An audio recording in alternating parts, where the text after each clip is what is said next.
Hello students. तो आज हम यहाँ पर अपना एक सीबीएसई का बोर्ड का एक पेपर डिस्कस करने जा रहे हैं। जो कोड है मेरे पास जो आया है वो है 30/6/3। ठीक है, यानी ये थर्ड सेट है मेरे पास। ठीक है, तो हम इस पेपर को थोड़ा डिस्कस करेंगे और देखेंगे कि पेपर का लेवल क्या है। ठीक है, तो इसमें जो फर्स्ट क्वेश्चन है, the first question is that the distance between the 2 points 0,5 and 0,5 and -3,1। तो भाई इसमें दो कोऑर्डिनेट्स तो मैं गिवन है और इसमें हमें क्या करना था, डिस्टेंस फार्मूला लगाना था। इसमें करना क्या, देखो कैसे करेंगे इन दोनों के बीच की दूरी। तो डिस्टेंस फार्मूला कैसे लगाएंगे, √0 - 3 यानी 0 + 3 का होल स्क्वायर + 5 - 1 का होल स्क्वायर। तो यानी डिस्टेंस फार्मूला कितना आ जाएगा सर, 3 स्क्वायर + 4 का square which is equal to 5। As you know that क्या करेंगे हम इसका 9 + 16 और 9 + 16 होगा 25 और 25 इज इक्वल टू 5। तो पहले वाले का राइट आंसर है 5। ठीक है, सेकंड वाले का क्या है, if tan theta is equal to x/y। ठीक है, if tan theta is equal to x/y then cos theta क्या होगा। तो cos थीटा होता है, तो अगर हम इसको कंपेयर करें इसके रेशियो से, वो क्या है, परपेंडिकुलर अपॉन बेस। तो इसका मतलब ये है, अगर हम एक ट्रायंगल बनाएं x और y, तो ये क्या हो जाएगा, अगर हम ये थीटा माने तो उसके सामने वाला परपेंडिकुलर यानी बेस, और इसके बगल वाला और ये जो जिस पर थीटा के बगल वाला क्या होता है, बेस होता है, और थीटा के सामने वाला क्या होगा, परपेंडिकुलर। तो इससे हम हाइपोटेनियस निकाल सकते हैं, वो क्या है, √x² + y²। तो यहाँ से cos थीटा क्या बनेगा, बेस अपॉन हाइपोटेनियस। तो बेस कितना है भाई यहाँ पर y, और हाइपोटेनियस कितना, √x² + y²। तो हमारा ये आंसर बन चुका है। तो आंसर है बी। इस ऑप्शन का करेक्ट आंसर क्या है, बी। ओके, ठीक है। The zeros of the polynomials are, देखिए 3x², अगर हम इसको क्या करें, px के इक्वल मान लें, 3x² + 11x - 4। तो इसके हमें ज़ीरो बताने हैं। तो ज़ीरो कैसे निकालेंगे भाई, कैसे निकालते थे, 4 3 या 12 को इस तरीके से फैक्टराइज करेंगे कि माइनस करने पर क्या आना चाहिए, 11 आना चाहिए। 3 4 जा 12 एंड 4 12 को इस तरीके से फैक्टराइज करें कि माइनस करने पर क्या आए, 11 आ जाए। तो कैसे करते हैं, 3x² + 12x - के x - के 4। तो यहाँ से 3x कॉमन ले लेंगे, यहाँ बचेगा x + 4, यहाँ से -1 कॉमन ले लेंगे तो यहाँ बचेगा x + 4। तो यहाँ जाएगा 3x - 1 और यहाँ बचेगा x + 4। तो यहाँ से एक x की वैल्यू आ जाएगी 1/3 और एक x की वैल्यू आ जाएगी -4। तो ऑप्शन हमारा ए ऑप्शन सही है। इसमें कौन सा ऑप्शन सही है, ए। तो यानी हमने कितने क्वेश्चन सॉल्व कर लिए, 3। एंड फोर्थ क्या है, the circumference of the 2 circles are in the ratio 4:5। तो फोर्थ क्वेश्चन है, the circumference of the circle, यानी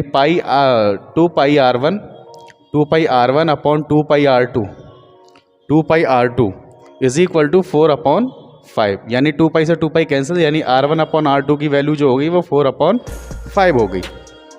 ठीक है, तो उनके रेडियाई की निकालनी है। तो ये आ गया, रेडियाई का आ गया आंसर, यानी 4/5। डी ऑप्शन इसका करेक्ट हो चुका है। क्वेश्चन नंबर 5 की तरफ बढ़ते हैं।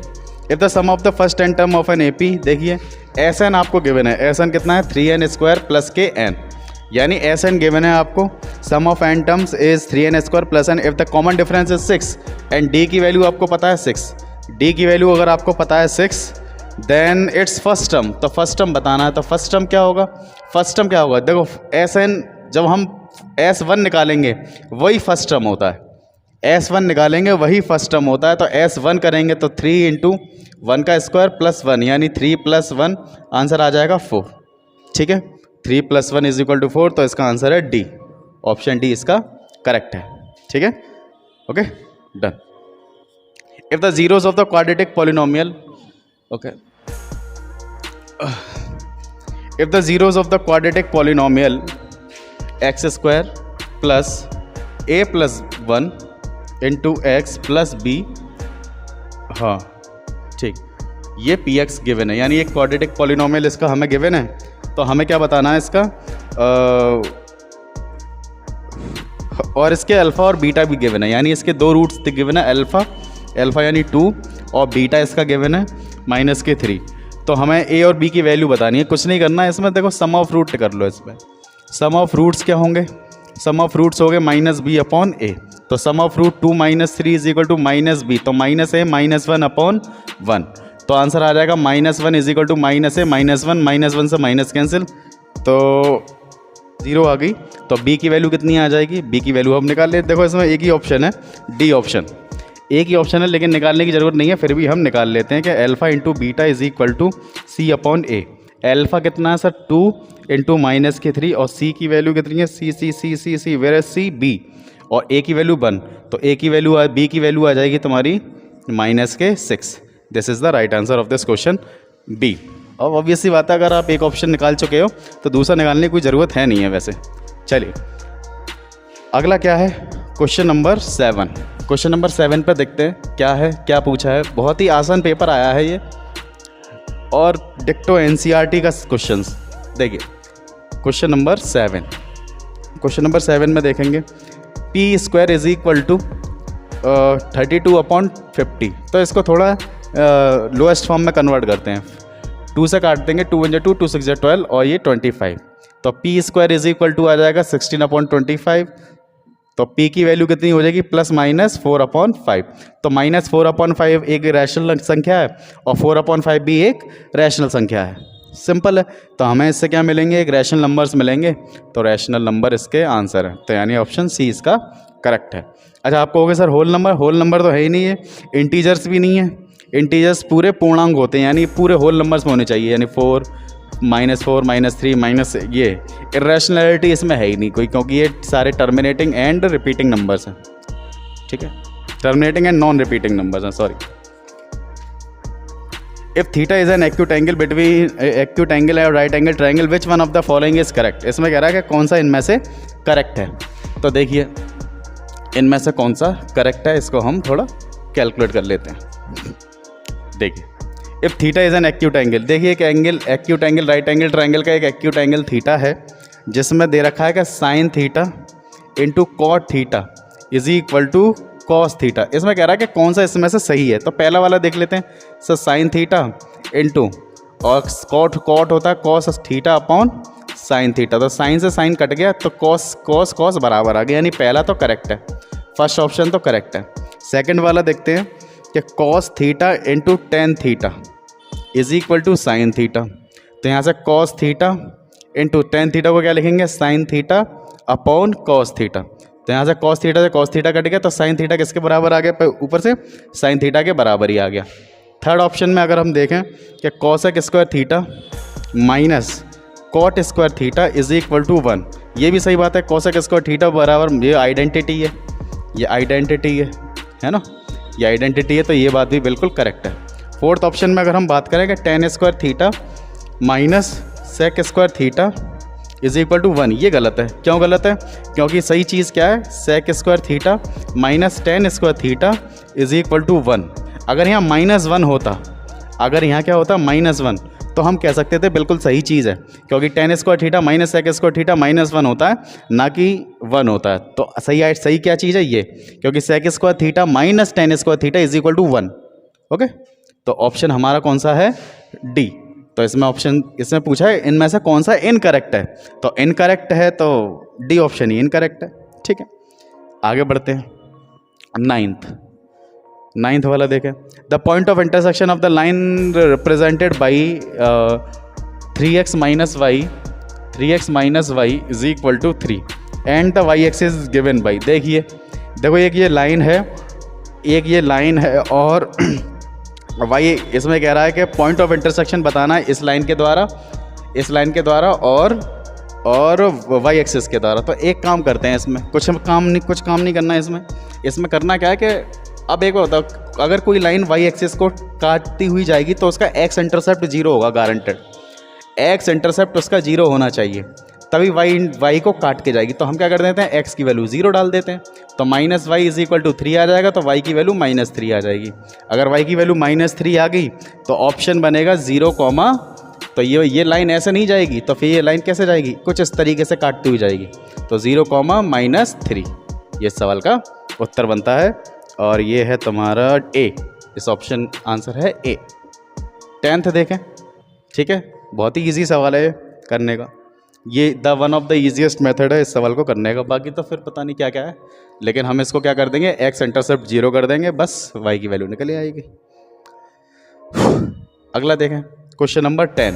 क्वेश्चन नंबर 10 में क्या है, अगर एक सर्किल है और इसमें क्या दे रखा है, एक पॉइंट P है और इस तरीके से कुछ दो टेंजेंट्स हैं जो A और B पे इस सर्किल को क्या कर रही हैं, काट रही हैं, और ये सेंटर इसका C है, ये सेंटर C है और कुछ ये इस तरीके से कुछ कॉर्ड्स बनाई गई हैं जो किस पर काट रही हैं, Q पर, और इसका सेंटर C और कुछ यहाँ पर भी एक रेडियस बनाई गई हैं। ये कह रहा है कि ये 55 है, तो एक बात बताइए, अगर ये 55 है तो ये वाला एंगल पता चल गया हमें, क्योंकि ये 90 है, ये 90 है, ये इन सब चारों एंगलों का सम 180 बैठना है, क्योंकि ये वाला टेंजेंट और रेडियस के बीच का एंगल है, ठीक है, ये किस के बीच का एंगल है, टेंजेंट और रेडियस के बीच का, और ये वाला एंगल किस के बीच का है, टेंजेंट और रेडियस के बीच का। तो ये 90, ये 55, तो इसका मतलब ये दोनों 180 हो गए, तो इन दोनों का सम कितना होने वाला है, 180। इन दोनों का सम कितना होने वाला है, 180। यानी मैं कह सकता हूँ ये अगर x है तो x + 55 = 180, तो x की वैल्यू कितनी हो जाएगी, 180 - 55, तो आंसर आ जाएगा इसका 125। तो x की वैल्यू कितनी हो जाएगी, 125। तो x की वैल्यू 125, तो q कितना हो जाएगा, अगर हमने पढ़ा है कि अगर कोई सेंटर पे अगर दो कॉर्ड इस तरीके से टेंजेंट, तो ये इसका क्या होता है, आधा होता है, यानी ये इसका आधा है। तो यानी अगर ये y है तो y जो है एंगल x का आधा है, y जो है एंगल x का आधा है, तो बस 125 का आधा कितना हो गया, 125 का आधा हो गया 62.5। तो इसका ऑप्शन कौन सा है, ए ऑप्शन इसका करेक्ट है, ठीक है, ए ऑप्शन इसका करेक्ट है। आइए आगे बढ़ते हैं।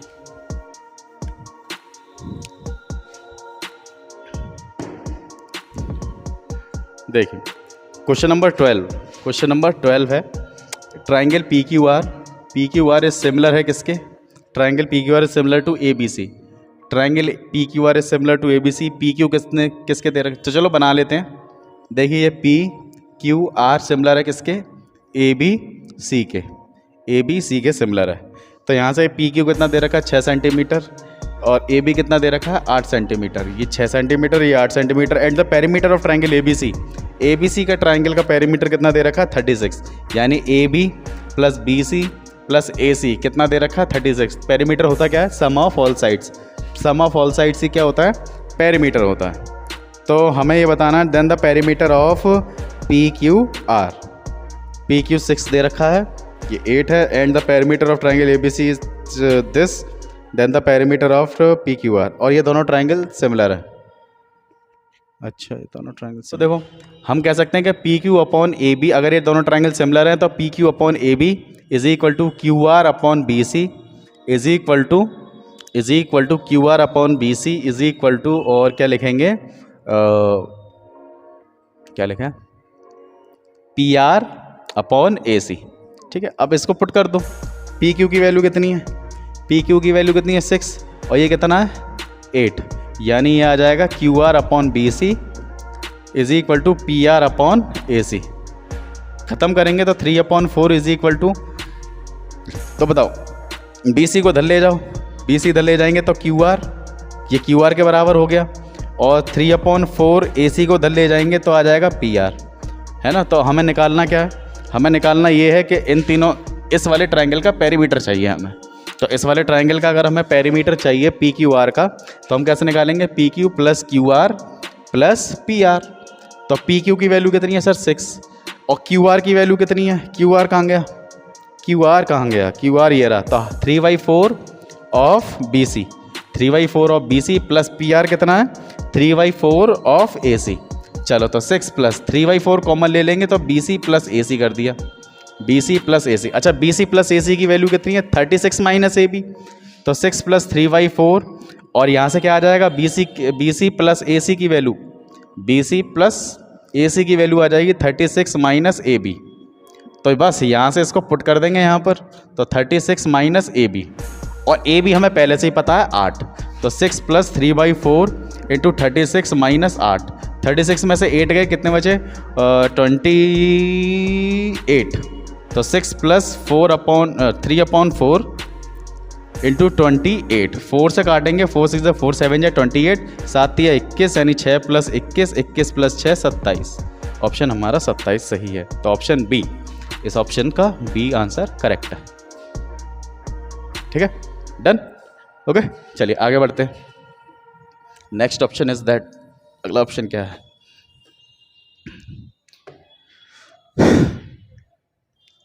क्वेश्चन नंबर 12 हो गया है। 13, in a given figure DE is parallel to BC। DE किसके पैरेलल है?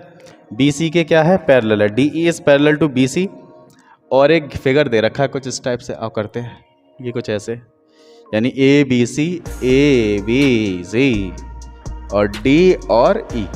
तो यहाँ से क्या पता चला सर? 3 सेंटीमीटर, यहाँ पे भी 3 सेंटीमीटर, और ये पूरा कितना? 7 सेंटीमीटर। 7 सेंटीमीटर। तो हमें AE की वैल्यू बतानी है, तो ये निकल आई। बताओ ये एक, अगर ये 3 है तो ये कितना हो जाएगा? 4। तो दिस अपॉन दिस बराबर दिस अपॉन दिस, तो यानी ये कितना आ जाएगा? 4 सेंटीमीटर, क्योंकि अप्लाइंग BPT। यहाँ क्या करेंगे? अप्लाइंग BPT अप्लाई करेंगे तो आंसर आ जाएगा, क्योंकि ठीक है। तो कितना आ जाएगा भाई इसका? 4। तो आंसर उसका ऑप्शन हो गया D। इसका ऑप्शन क्या बना? D। 14th देखें, 14th में क्या? ये कौन सा था? 13th था। 13th का D। 14th का the volume of right circular cone whose area, अच्छा एरिया तो मैं गिवन है 156 सेंटीमीटर स्क्वायर, और हाइट आपको गिवन है कितनी है? 8 सेंटीमीटर। तो अगर हम इसका देखें वॉल्यूम, अच्छा वॉल्यूम कह रहा था, वॉल्यूम क्या होता है? कुछ नहीं, एरिया इंटू हाइट होता है हर एक चीज़ का। कुछ मत करो, बस अगर आपको एरिया गिवन है और हाइट गिवन है तो बस आज से आंख बंद करके रखिए कि वॉल्यूम बराबर क्या होता है? Area into height. आंख बंद करके लगाइए। तो एरिया कितना है भाई? 156 इंटू 8। 156 इंटू 8 करेंगे तो 8 6 48, कैरी का 4, 8 8 5 40, 44 कैरी का 4, 8 1 8, 9 10 11 12, 1248 सेंटीमीटर क्यूब। तो आंसर बना बी। ऑप्शन क्या बना हमारा? बी। Okay, done. चलो 15, a card is drawn at random from a well shuffled deck of 52 playing cards.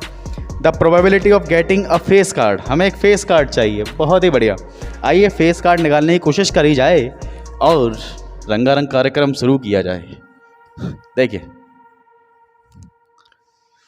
हमें कहा गया है एक कार्ड है जो 52 लोगों का है, ये सब तामझाम दे रखा है। फेस कार्ड, अच्छा फेस कार्ड कितने होते होंगे सर? फेस कार्ड होते हैं जैक, क्वीन और किंग। जैक, क्वीन और किंग, जे क्यू के। तो जैक कितने होते हैं हमारे पूरे शफल में? 4, ये भी 4 और ये भी 4। ठीक है, 4 होते हैं। ठीक है, जैक कितने होंगे? 4। और ये क्यून वाले भी 4 होते हैं, और ये तुम्हारे किंग वाले भी कितने होते हैं? 4 होते हैं। तो गेटिंग अ फेस कार्ड चाहिए। तो भैया तीनों फेस कार्ड है तो 12। नंबर ऑफ फेवरेबल आउटकम्स कितने हो गए? 12। और टोटल आउटकम्स कितने हैं? 52। ठीक है, काट पीट करेंगे। 4 से 4 3 12, 4 1 4, 4 3 12। तो आंसर आ जाएगा 13/3/13। ऑप्शन बन रहा है मेरा बी। ऑप्शन बन रहा है हमारा बी। तो ये ऑप्शन 15 का है। चलो 16 करते हैं, बहुत ही आसान सवाल है। If p is a root of this x², अगर एक पॉलिनोमियल एक इक्वेशन दे रखी है x² minus p plus Q into x plus k is equal to 0। तो find the value of the root of the if p is the, अच्छा okay,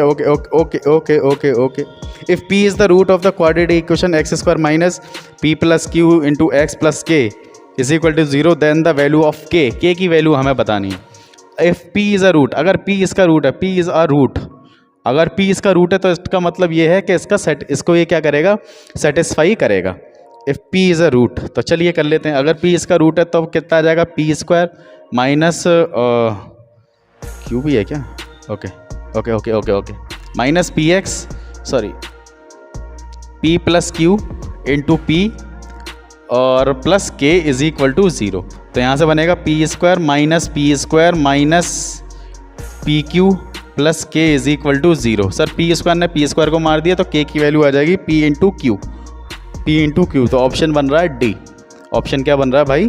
D option is correct. चलिए, बहुत ही आसान। Next thing is that, अगला देखें। Question number 16 हो चुका है आपका, क्वेश्चन नंबर 17 पे आया है। Question number 17। Question number 17, card bearing 3 to 20 were placed in a bag. ये लिख रहा है कार्ड पे कुछ नंबर्स लिखे हुए हैं 3 से लेके 20 तक।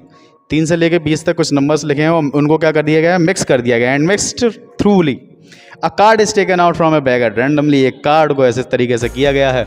तो बताइए कितने कार्ड रखे हुए हैं इसमें? 18 कार्ड रखे हुए हैं। 17 नहीं लगाएगा कोई, 17 लगाओगे तो गड़बड़ हो जाएगा, क्योंकि पहला ऑप्शन ही इसमें गिवन है। चलिए, एक कार्ड इज 18 कार्ड है, क्योंकि 3 भी इसमें हमें काउंट करना पड़ेगा। ठीक है। What is the probability that the number of card taken out in even number? Even number आने चाहिए भाई साहब। तो देखो इवन नंबर कब आएगा, इसमें एक इवन नंबर चला चुका है, एक इवन नंबर गया है, एक इवन नंबर चला गया है। तो कितने हैं इसमें? 4 है, 4 6 8 10 12 14 16 18 और ये 20, यानी 1 2 3 4 5 6 7 8 9, यानी इसमें क्या बन रहा है 9, यानी 9/18। तो आंसर बन रहा हाफ। तो ऑप्शन बना बी। ठीक है, बिल्कुल भी एक कोई गलत कोई नहीं करके आना चाहिए, ये तो बिल्कुल होना ही नहीं चाहिए, क्योंकि बच्चे क्या करेंगे 17 देख के, अरे ये तो 17 होता तो नीचे 17 ही आएगा, तो इसमें कोई गलत होने के चांसेस बहुत ज़्यादा हो जाएंगे इसमें, है ना। तो ये नहीं करना होता है। आइए, क्वेश्चन नंबर 17 हो गया। Question number 18, next thing, the condition of the system of the linear equation ax + by + c, ax + by + c is equal ax + by is equal to c and lx + my is equal to n to have unique solution। Unique solution का मतलब होता है only one solution. ठीक है, only one solution. One solution के लिए क्या करना चाहिए बताओ? वन सॉल्यूशन के क्या होना चाहिए कि ये दोनों लाइन को इंटरसेक्शन होना पड़ेगा। अगर वन सॉल्यूशन आना चाहिए तो a1/a2 is not equal to b1/b2, a1/a2 is not equal to b1/b2 के होना चाहिए यूनिक सॉल्यूशन के लिए। तो बस a/l is equal to b/m, cross over करेंगे, sorry is not equal to b/, तो am is not equal to bl। कुछ ऑप्शन है इसमें? बिल्कुल है, option number A. Option number A इसका करेक्ट माना जाएगा। आइए असर्शन रीजन पर आते हैं और इनको ख़त्म करते हैं एक बार के लिए। बोथ असर्शन एंड रीजन ठीक है। फॉर कौन सा 19, फॉर 0 to 90 थीटा किस किस के बीच में? वही 0 से बड़ा है और 90 या 90 से छोटा होना चाहिए। तो cosec theta minus cot theta and cosec theta plus cot theta are reciprocal to each other. बिल्कुल सही बात है ये। ठीक है, ये बिल्कुल सही बात है, ये दोनों एक दूसरे के क्या हैं? रेसिप्रोकल हैं। आओ चेक कर लेते हैं। 1/कोसेक theta into cot theta minus cot theta कैसे रेसिप्रोकल है? देखो, इसको हम क्या करेंगे, cosec theta plus cot theta का ऊपर नीचे मल्टीप्लाई कर लेंगे। Cosec theta plus cot theta का ऊपर नीचे क्या करेंगे? मल्टीप्लाई। तो यहाँ बनेगा cosec theta plus cot theta divided by cosec square theta, cosec square theta minus cot square theta. Cosec square theta minus cot square theta is equal to 1। ये क्या बनेगा भाई साहब? 1। तो ऊपर क्या बना? Cosec theta plus cot theta. तो एक दूसरे के क्या हो गए? रेसिप्रोकल हो गए। ये क्या हो गए? रेसिप्रोकल। ये रेसिप्रोकल टू ईच अदर है। बिल्कुल सही बात है। रीज़न क्या है इसका कि cosec square theta minus cot square theta 1 होता है। रीज़न इसका यही है, लेकिन ये इसका रीज़न नहीं है। तो इसका मतलब हम ये कहेंगे कि both assertion and reason are true. दोनों ही रीज़न और असर्शन बिल्कुल सही है, but reason is not the correct explanation of assertion A. तो इसका मतलब इसका आंसर हम लिखेंगे बी। दोनों ही बातें सही हैं। 5 + √7 is a root of the quadratic equation with rational coefficient and is other root is 5 - √7। बिल्कुल सही बात है। अगर कोई शर्ड है, अगर मैं आपसे कहूँ कि एक क्वाड्रेटिक इक्वेशन है ax² + bx + c is equal to 0 और इसका एक रूट है 5 - √7, तो दूसरा 5 + √7 ही होगा। ये लिख के ले लें। ठीक है, ठीक है, ऐसा ही होता है। असर्शन इसका बिल्कुल सही है। Set of the quadratic with rational coefficient occur in conjugate pair. बिल्कुल सही बात है ये। तो इसका ऑप्शन क्या बना? ए। बिल्कुल सही बात है। ये क्या होंगे? कॉन्जुगेट पेयर्स में होंगे। ये दोनों, इनको क्या बोलते हैं हम? Conjugate pairs. 5 - √7 and 5 + √7 are conjugate pairs. ठीक, चलिए, होप ये सारे एमसीक्यूज आप लोगों के मोस्टली सही ही होंगे, ठीक है, और गलत हो गए तो क्या ही कर सकते हैं, अब जो हो गया सो हो गया।